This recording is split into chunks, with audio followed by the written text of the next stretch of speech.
अगं आय आमच्या शाळेतल्या मास्तरीन बाई द्या. अगं बाई ग बाई येते बाई. कवा शाळेत नाव घालायला आलती बघा ह्याचं. नंतर नाही वा झालं कामामुळे जमतच नाही बघा यायला. करतोय ना अभ्यास नीट करतोय ना. मारून धुपटून त्याला शिकवते. हाय की मी शिकवायला. तुम्ही काय बी काळजी करू नका. बिंदास राहा. चल बाई. मम्मी हे बघ माझी अंजली मिस. अरे पण मागच्या वेळेला वेगळ्या मिस होत्या ना. हा या मंथ पासून मी जॉईन झाली. हे हाय देवांश. अहो तुम्हाला किती कॉल केले तुम्ही आलाच नाहीत.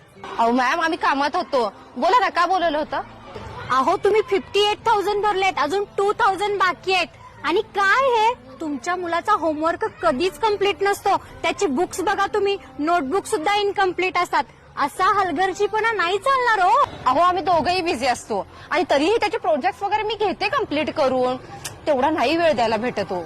अहो मग ट्युशन्स लावा. आता त्याला ट्युशन्स लावायचं म्हटलं की त्याची वेगळी फी येणार. एक तर आम्ही त्याच्याकडे लक्ष द्यायचं, त्याचे प्रोजेक्ट कम्प्लीट करून घ्यायचे, वरनं त्याला ट्युशन्स पण लावायचे, तुमच्या महागडी शाळेची ती फी पण भरायची. मग तुम्ही काय करणार आहे.